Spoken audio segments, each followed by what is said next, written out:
There you have it. How to prevent muscle loss. Three activities that you must do. So this topic is very important, especially if your goal is to rebuild your health by building muscles. Again, this is Coach Lininho, empowering Pinoys around the globe to build muscles at the same time regain their health, especially no yung 40s and above. And there you have it. Ano mga ba yung mangyayari if yung muscle mass mo magdi-decrease? Ano yung mga consequences niya? And how can we avoid it? And how can we prevent this? And how can we, on the other hand, regain, develop our muscle mass? So, let me know ano po yung mga tinatawag natin na concerns in the comment section. We'll answer it later sa question and answer natin.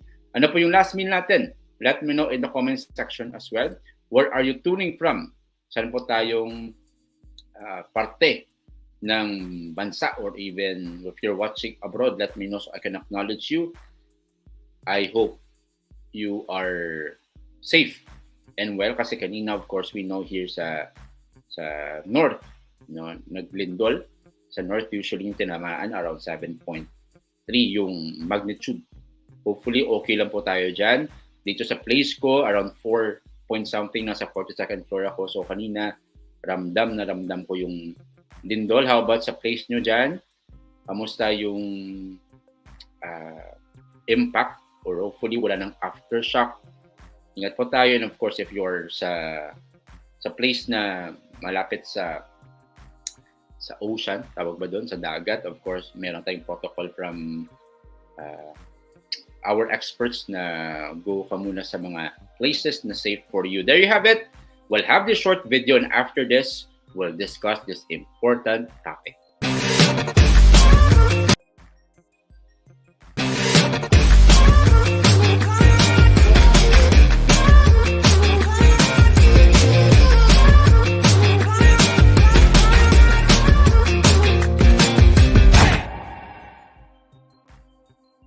Ayun, okay. Pakita ko to. Naka-watch na kayo. Sino sa inyo naka-watch na ng Top Gun? Let me know in the comment section. Top Gun. Comment Top Gun if naka-watch ka na ng Top Gun. Itong interesting point about Top Gun. Di ba siya 1986? We know the actors at saka yung actress. Ito po yung comparison nila. Take a look. Yung before and after nila ng mga photos. Take a look. Okay. What's the difference? It's a Kelly McGillis, take a look. Yung facial features niya noong 1986 at saka 2018. Take a look kay Tom Cruise. Parang wala na nagbago. Take a look. Okay. If not convinced, take a look yung next picture natin. This one. Okay. So, 2020 ata to yung recent to, yung naka-white siya. Take a look yung kay Tom Cruise.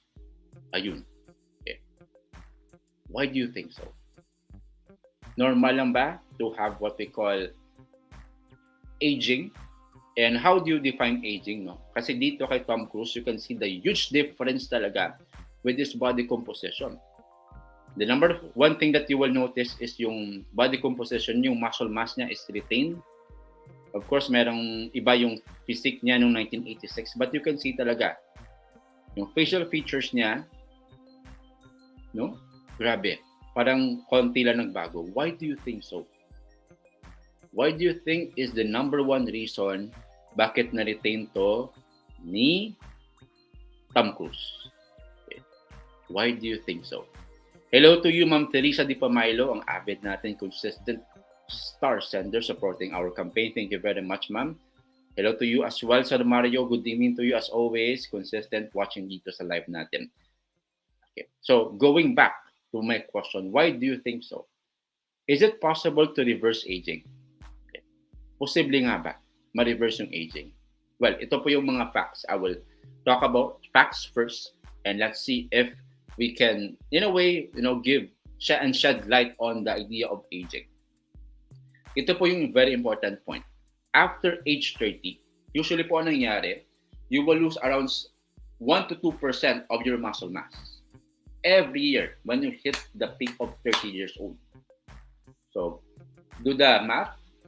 By the age of 70, you will lose around 25 to 30% of your muscle mass. 25 to 30%. And that's a staggering number. So ano po mangyayari? That's what is happening mostly sa nasa community natin, and mostly yung mga nag-enroll sa one-on-one coaching, yung concern nila is sarcopenia, okay, or muscle loss. Ano po yung sarcopenia? In other words po, yung sarcopenia is poverty of muscle mass at saka strength. Okay. Baba po yung muscle mass at saka yung strength natin bababa. Okay. Now, is it related to aging? Okay. Let me define first what is aging. Di ba usually, pag nag-usap tayo ng aging, matanda, ano po yung usual na image or yung picture na pumapasok sa mind natin? Okay, when you talk about aging, di ba? Gray hair, tapos may sakit sa buto-buto, may sakit sa ugat-ugat, okay, may Alzheimer's, makakalimutin, tama? But actually, recent study would show na yung main determiner, okay, yung factor ng aging is loss of skeletal muscle. Okay. So my question for you tonight is this. Do you believe that muscle is important regardless of your age, regardless of your gender, regardless of your activity at saka body composition? Obese ka man, overweight ka man, underweight ka man, do you believe that muscle mass is important? Comment in the message section below. Okay. For those who believe yes, I applaud you. I appreciate you kasi na sumabaybay ka dito sa live natin, at the same time you are doing your research. Kasi muscle mass is related to longevity. Okay? Longevity, how do you define longevity? Is it about the years? Okay. Anong tagal ka na nandito? It's not just about quantity, no? Or the weeks, or the years, or the decades ka na nandito sa world. It's about, okay, quality of life. Kasi, what is extra 10 years if you cannot function well, di ba? What is living at the age of 100 or 110 if hindi ka naman makagalaw? If naka-wheelchair ka naman? If yung independence natin very limited, hindi tayo makaupo kasi sumasakit yung bones natin at saka yung muscle natin. There are many concerns. That is why, sabi ni Dr. Gabriel Lyon, one of the mentors ko virtually, okay, sabi niya ito, nothing is going to determine more quality of life than muscle. Siya is a trained geriatrician. What do you mean by geriatrician? Ito po yung mga tinatawag na primary care doctors na merong specialty at saka training of helping at saka treating older adults, especially yung mga 65 and up. Okay. So sabi na dito, yung number one game changer when it comes to quality of life is muscle mass. Why do you think so? It makes sense kasi if yung muscle natin enough, you can do the usual na mobility. Running, walking, sitting, gardening, jumping, hooking, okay, walking with your dog. That is why yung quality of life or longevity is about, okay, you must be able to do yung daily living natin ng mga daily chores natin. So the capacity to be independent. Yun pong goal ng longevity. Pero po yung concern ganito. Of course, I know it is not easy. I do know that. That is why, as we, add years sa life natin, yung katawan natin starts to decline. Naturally po yan. Okay? Where there's what we call the law of atrophy. Okay? What do you mean by law of atrophy? If you don't keep it, you lose it. If you don't keep it, you lose it. The same thing with your sasakyan, with your motorcycle, di ba? Dapat pinapa-init siya, pinapagana siya. Because if you won't use it, most likely, maging rusty siya. Okay. The same thing with muscle. You have to maximize it. You have to use it so that you won't lose it. That is why, as early as now, regardless of your age, 20s ka man, 30s, 40s, 50s, 60s, you have to pay attention sa muscle mass. Because if you don't pay attention to it, maybe it will be too late. Or maybe in the process, it will forcefully get your attention kasi may mga damage na. Okay? So I hope that is very clear before I give the tips about the activities that we can do about preserving your muscle mass. Okay. First point, very, very important. Check the underlying conditions. Okay. Bakit? Kasi maybe the reason why hindi ka nag-grow physically with your muscle mass, baka may concern ka sa endocrine problems, maybe sa hormones mo. Maybe may concern ka sa thyroid mo. Maybe may anemia ka. Okay. Maybe may concern ka sa may mga injury ka. Frail yung katawan mo. Okay, maybe obese ka, maybe underweight ka talaga, okay, for a very, very long time. Maybe meron ka diabetes, type 2 diabetes, okay? Baka meron ka mga, okay, health concern, very chronic. So you have to know the underlying conditions, okay? Don't just go straight to the gym without knowing the root of your concerns. But I like to emphasize this. Maybe kasi nakita ko din to sa number of clients who are enrolling in the program. Most of their problem are emotional, mental health. Mental, emotional health. Meaning to say, the reason why they can sustain eating right or maybe doing exercise because they have a lot of concerns, very overwhelming. Okay, so emotional concerns. Maybe you're going through that. Okay, a season of your life a season in your life that you feel very dark, very dry, maybe very traumatic. So you have to know those conditions. You have to ask the right questions and hard questions. So what keeps you from doing healthy activities? Diba? Kasi it's more of, kasi 90% talaga ng physical activities or eating right is about mental, emotional. Kita nyo, kapag you don't feel good, maybe galing ka sa trabaho, very stressful ka, maybe pinagalitan ka sa work, maybe mga deadlines ka. Kita nyo, wala kang ganang mag-workout. Tama ho ba? And then, if stress hits you, di ba anong usually yung response natin? We want to reward ourselves by cheat meal. That's why we call it stress eating. Tama ho, di ba? So you have to check the mental, emotional side. And that's totally okay. Even me, even though I'm a fitness health coach, may mga pinagdadaanan din po ako sa buhay. And not all the time na I feel good, or maybe I feel good going to the gym, or maybe eating right. May mga season din po na up and down. And that's totally okay. Because we're living in this world, may mga tinatawag talaga na parang tawag doon, gulong ng palad, sabi ng kanta. Minsan nasa ibabaw, minsan nasa ilalim. But yung good thing about gulong is it should progress lang. Okay? Dapat you are moving forward. That's a good thing about gulong. Okay? So, and also I like to talk about tinatawag natin na vices, okay, yung mga bad habits. Okay, I would say na old habits die hard. Okay, tama ba? And coming from my experience, kasi most of my teenage years talaga nasa computer shops ako. Walang activity.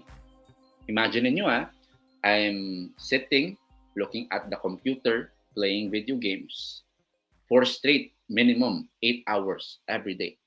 Anong kinakain ko? Pansin Canton at saka Mountain Dew almost every day. Can you imagine that? So ano po yung natural na consequence sa katawan ko? I was very weak, I was very frail, wala akong ganang kumain, wala akong strength bumuhat at saka mag-workout kasi that was my habit for a very, very long time. How about you? You have to consider as well, yung vices that won't help you with your health. Okay? One of which may be smoking, maybe drinking too hard. So you have to in a way, balance things out. I'm not saying you do stop all these things all at once. There's a gradual process. It's not automatic. But of course, decision is very important and it must come from you. So check underlying conditions, especially yung mental, emotional. What keeps you from doing the healthy choices? Before I proceed sa second point, I'd like to say hi to Ma'am Evelyn Divina, as always. Kamusta po yung workout ni Ma'am Evelyn? Okay, as always. Hello to you, Ma'am Sherry Belvillarete. Bayong gabi din sa imo. For sure, Ilonggo din siguro mo. Okay, taga-diin ka, Ma'am Cherry. Hello to you, Ma'am Leia Bastamante. Kamusta po yung workouts nyo? Assume nag-workout po kayo. And to you, Ma'am Liza Omas Pizarra. Good evening po. Watching from Butuan. Great to see you, Ma'am, here sa live natin. Now, the second point is this. Ano po yung activities na kailangan nyo upang hindi po mawala yung muscle mass nyo? Pangalawa is you need to have R&R plan.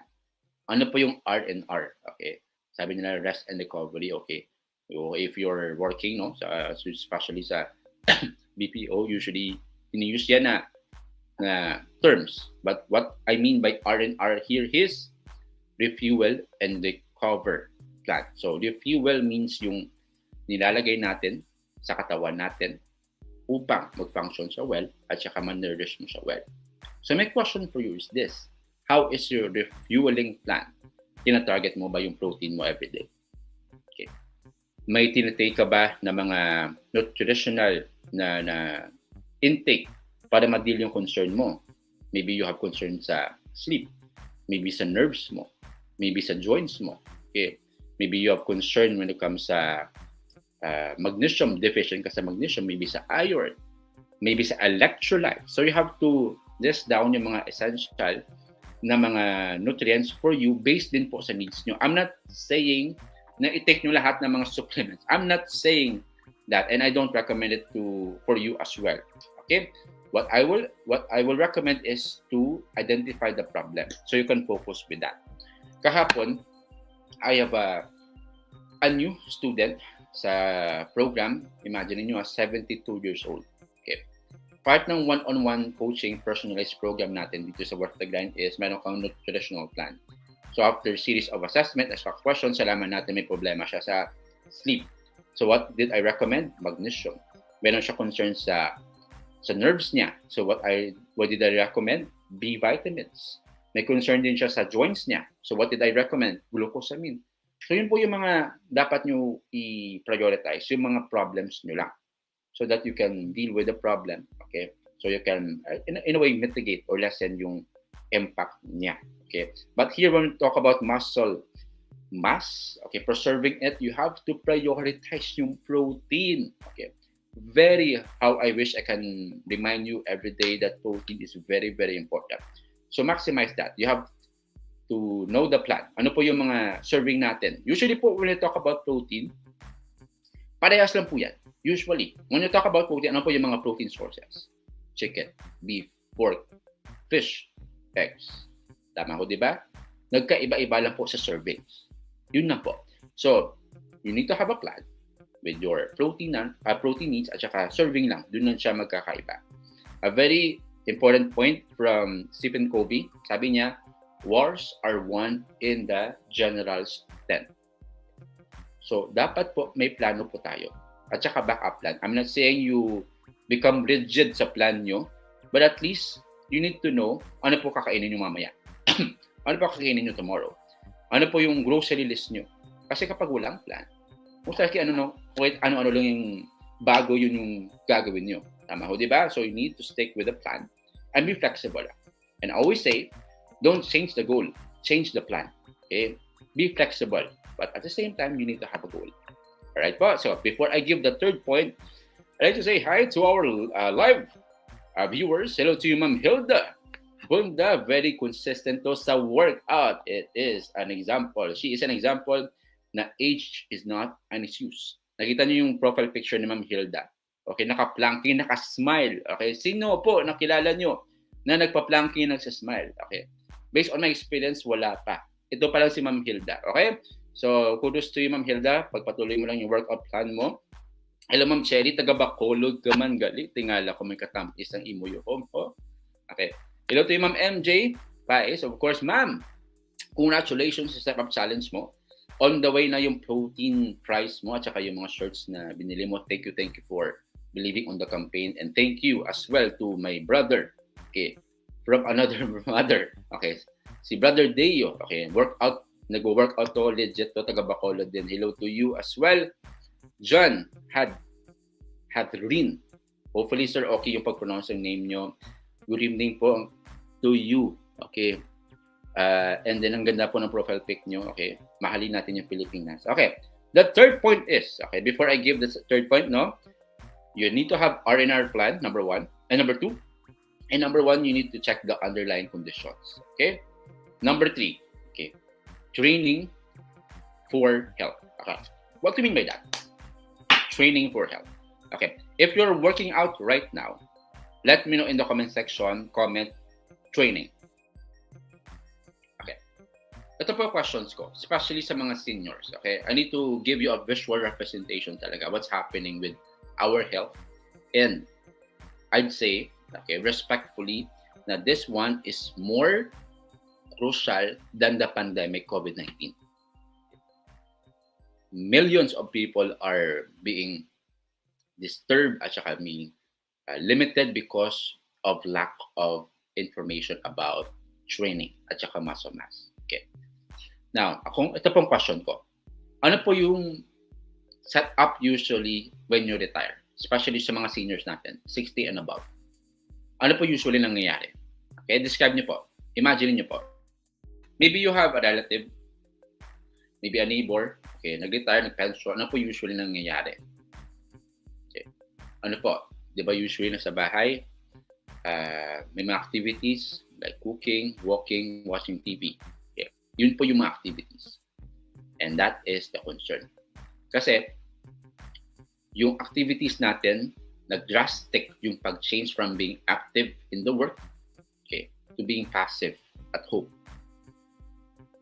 But again, I'm not blaming our seniors, okay, or maybe our adults, no, because we have been programmed not to move. Let me be clear. Our society has programmed us not to move. Okay, take a look. Ano po usually yung setup sa bahay? May couch, may Netflix. Ano po usually mangyayari? Most likely, you will sit down, lie down. Tama? Ano po usually yung nangyayari when you go sa mall? Usually, yung stairs limited, elevator. Okay. I'm not saying you won't use elevator, but we have been programmed to be passive. Take a look po sa bahay. Kahit ano po kahit mag-open ka lang ng dilata, di ba may can opener? Again, it gives us simplicity, yung can opener. I'm using can opener at the same time. Ano po, let's talk about yung tinatawag na set up nyo sa pagkain. Okay, mostly, nasa ref na lahat. In the past, you need to work and hunt before you can eat. No, we are thankful with this technology. We are thankful with all this convenience na binibigay. But if it's limiting you and your activity, okay, it is, you have to reconsider that because it may do more harm than good. Okay? Take a look at our cell phones. It has been designed for you to be stuck sa cellphone at saka mag-scroll down. Diba po? So yung focus natin is being disrupted every day. That is why I'm not blaming you if you are being passive at saka wala kang gana mag-workout. Okay. So ito po yung another thing about training for health. Exercise is different from training. Let me be clear. Okay, exercise is different from training. Specifically po yung resistance training. Now, I understand po mostly po sa atin, hindi po maganda yung impression ng exercise, okay, or the training. Ano po yung nakikita mo usually when you talk about training? Mabigat yung binubuhat, nasa gym ka talaga, babay ka ng ganito, tapos may dapat ka pang pag-aaralan sa form at saka execution. No? So, parang meron tayong tinatawag na stigma sa workout. You know why? Meron tayong stigma. Kasi nakikita mo sa gym, mostly mga lalaki. Mostly mga young. Paano naman yung mga 40s and above? Or paano naman yung mga babae? Diba? They need health and muscle mass too. Tama ho, diba? Hindi lang po para sa mga lalaki, it's just sa mga young people. Tama? So, you have to train not just for movement, but for health. So, I'm talking about resistance training. Again, resistance training po involves lifting weights because that is a very important determiner for muscle mass. Stimulus po yun sa muscle mass. Teka lang po, maglakad ka lang or walking. Again, walking is very, very important. I do walk and that's part of my habit. But walking, kahit anong kilometro na kalsada or yung nilakad mo, okay, every day, hindi ka po mag-gain ng muscle. It has a different purpose yung walking po. It's more of relaxing, more of heart health. Okay? Yung resistance training is different. It's to increase your muscle mass. Okay? So my tip for you is this. Focus on progressive overload. What do you mean by progressive overload? Now, let me show to you some of the excerpts natin dito sa Worth the Grind. Okay. Okay, ito po yung progressive overload. Okay. Okay, ito po sa gilid is yung progressive nyo na performance. Okay, ito yung time. Okay, so sa progressive overload, it's not automatic. It should be gradual. And saka yung progressive performance natin dito, when we talk progressive performance, we're not just talking about yung tinatawag na weights, okay, yung kilograms at saka yung pounds sa dumbbell at saka sa barbell. No po. We also talk about proper form at saka execution. We also talk about the number of reps, the number of sets, number of days na go-work out ka in a week. Okay, yun po yung progressive overload, not just yung weight sa dumbbell at saka sa barbell nyo. So ito po yung visual representation ng progressive overload. So it takes time again, and it should be progressively challenging yourself because your body adjusts. Your body loves challenges. So the more you add challenges sa katawan nyo, the more it will adapt. Okay? Ito po, okay, a sample template lang po ito sa progressive overload. Again, iba-iba po yung starting point natin. Iba-iba po yung capacity natin week by week. So, I will show to you a sample template sa progressive overload, but again, do not follow this kasi iba-iba po yung levels natin. Okay? So, pakita ko lang po.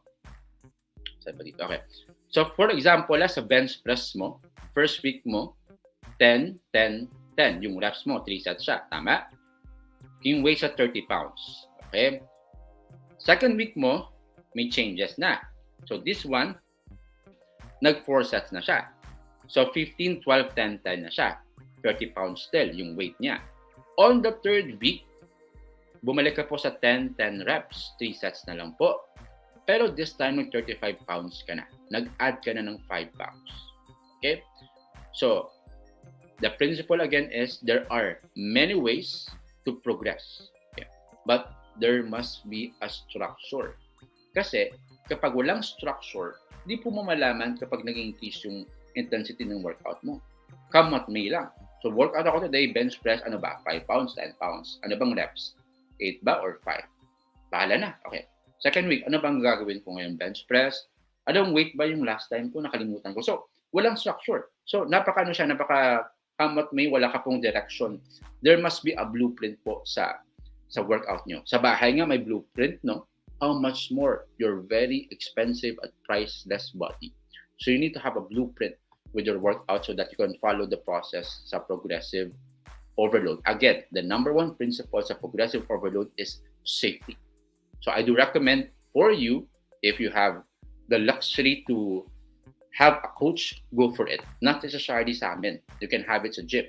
Okay? But if you believe in the program, I will be happy to accept you sa one-on-one coaching. So there you have it. Again, 3 things that you must know about, muscle mass and how to prevent it. Training for health. Very important yan. Number 2 is R&R plan.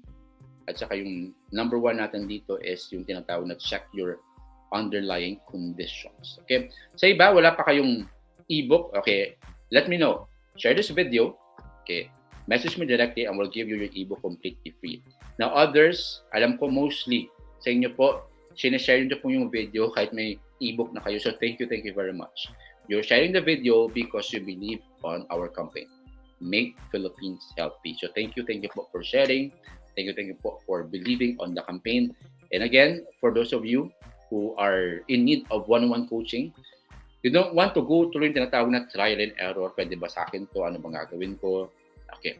Go for one-on-one coaching. We have slots for one-on-one coaching. We have coaches to help you with your meal plan, with your nutritional plan, at saka with your workout plan. So that you have as well accountability with your coach.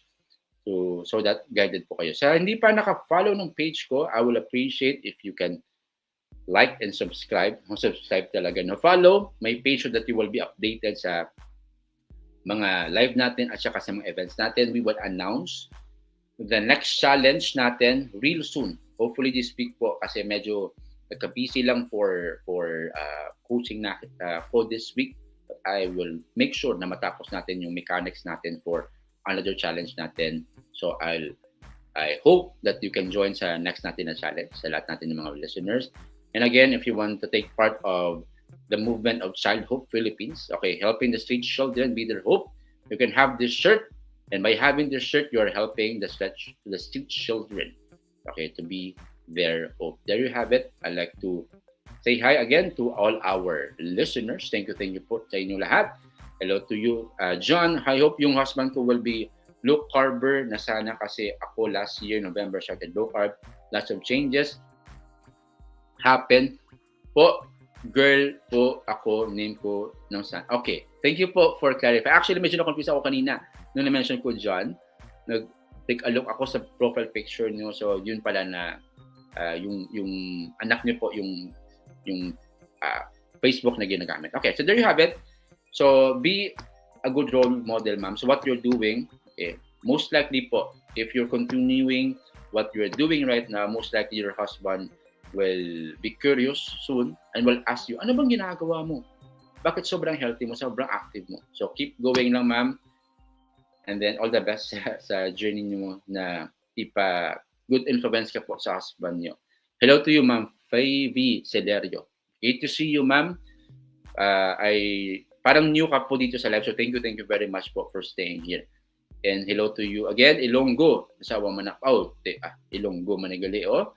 So, salamat din sa sa pagkadto dili sa aton niya istoryahan na. Okay. Hello to you, ma'am. Coach Den. Kamusta po? Looking forward to have our meet and greet. Okay. Hopefully September ngayon, no? I'm not sure, but looking forward to meet you personally, ma'am. Coach Den. Marietta Eleuterio. Gandang gabi po sa inyo. Makamusta po yung meals natin at saka yung workout natin. Thank you for sharing, Ma'am Liza. Message me directly, please, so that you can have your ebook. Hi, Coach. How can I email? Ma'am Louise, sige, message ka, yun sa Facebook page ko po, na Linin Ho. Okay, ito po, oh. Okay. Punta ka po dito, tapos dito may button po na message. Message nyo lang po ako, say hi, ma-recognize ko po yung name nyo kasi na-message ka dito. So, yes, Ma'am Louise. Okay. Rizali, no worries, you can have the live natin na recorded. Okay, mamaya kasi it will be uploaded na kasi. Again, thank you very much from the bottomless pit of my heart for believing in our campaign. Magtulungan po tayo. Let's help Filipinos umangat, not just, economically, but also with their health. Holistic po yung approach natin dito. Okay. Mental, emotional, okay, social, okay, hopefully spiritual, because that is a very, very important component of health. Okay? Thank you very much. All the best po sa inyo lahat. Enjoy your day. At saka, of course, stay lean at saka stay safe. All the best and God bless you.